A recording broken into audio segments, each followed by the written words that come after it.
Hey. We got some new Ivan B. I have not covered this artist at all on this channel, but I've been tapped in for a hot minute with Ivan B. Before we get into this video, I wanted to take this quick second and tell you guys about one of my best friends. His name is Brooks Needler. He is a missionary. He's been with YWAM for a couple years now. He's been to the Himalayas, South Korea, Burundi, and Kenya. He's been all over the world, and he just recently got engaged to his fiancée Haley, and she is also in YWAM. And over this past year, they've been helping start the Fire and Fragrance here in Nashville, and they are raising funds to continue after they get married, to continue doing their missionary work through YWAM. He's just one of my really close friends, and he is trying to raise monthly support, or even if you want to give a one-time gift, both of us would appreciate it. The link will be in the description if you want to go give to Brooks Needler. He is, again, a missionary here in Nashville through YWAM Fire and Fragrance. Let's get right into this video. The last time I heard him was the only song that I listened to by him,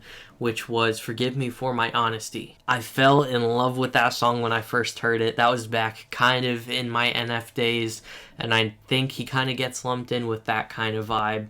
Like the real sad, kind of depressed rapper. But he also has songs where it's not necessarily like that. Presence, I think, is another artist that I think I could relate Ivan B to as well. But I really enjoyed this. Going into it, I wasn't sure exactly what to expect because the album cover had a little bit of a different tone to it. Definitely still gave off that kind of sad vibe, but it had a little bit of a brighter color than Forgive Me for My Honesty. That album cover, I don't think that was the album name, it was just a song from an album. But this album, the new one that we're talking about today, is called Forgive Me for My Absence.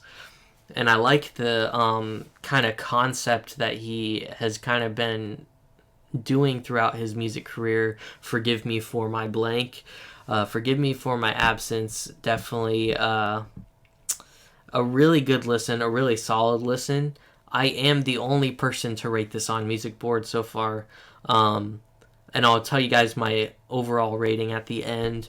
But going into this album, I knew exactly what to expect. I knew there was going to be songs with like kind of the female hook, and then going with him doing the verses, and I knew the vibe was going to be on the sadder side as well, or at least the darker side. Not necessarily every song was sad, it just was more dark, kind of basically like what NF does. Pretty much I'd say 80% of this album had that typical kind of pitched up female, I don't know if it is a female vocal, but it kind of sounds like a female vocal when it's pitched up, kind of hook, and then he does verses.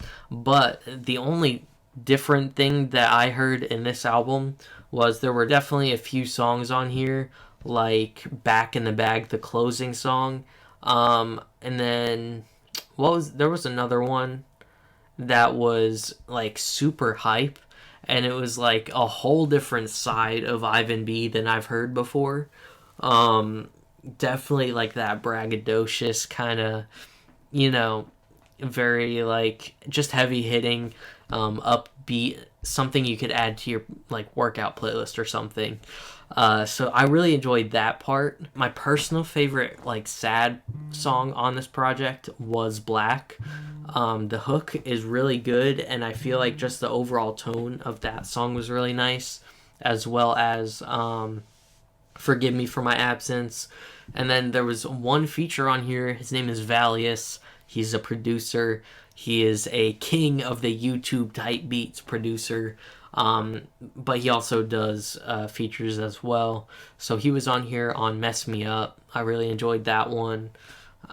Sniper Gang was the other one that was kind of on the hype side, not super dark. And I will say the reason that I gave it the rating that I'll tell you in a minute was I feel like for how many songs there were, like it wasn't enough variety necessarily. This was, let's see, it was 17 songs, so it is on the longer side for an album. And I feel like a lot of it kind of was just a little bit repetitive, both with flow and lyrical content. which isn't necessarily a bad thing. He definitely has found a formula that works for him. Kind of like Polo G, where he releases a song and it kind of sounds similar almost every time he drops. So it's not necessarily a bad thing that he found like a good pocket and just a good, formula for making his own kind of music. From someone like him, I would kind of like a little bit more variety, at least in like style and flow. As a whole, on Music Board, I gave this a solid 3 out of 5 stars. Again, I'm the only one to rate this, so that is what the overall average rating is on there. And to also give you a little background, I don't think he's a Christian rapper. I do think that he's a Christian, or at least a faith-based artist, but he's not like in your face about anything. He's kind of like NF, where he'll talk in certain songs about God and about faith, but it's not like a Christian rapper, if that makes sense. He's a rapper that's Christian. That's what NF says. So yeah, he definitely gives a lot of NF vibes, but he is a totally different, like his voice does not sound like NF at all, just stylistically similar. Let me know in the comments if you guys heard this album. I don't know if any of you guys are tapped into Ivan B. If you have listened to the album, let me know in the comments what you guys thought. I really appreciate everyone watching these album reviews. I know it's kind of a different style video, and it's taking a little bit. It'll probably take a little bit for people to catch on to what I'm doing here. Thank you guys so much for watching. Go be fruitful. Let's go. Ask me every day why you down, why you seem so sad. I just like to wear black. I just like to wear black. We used to stargaze, now I'm wishing you the best. Heart on my sleeve, now my heart's got a vest.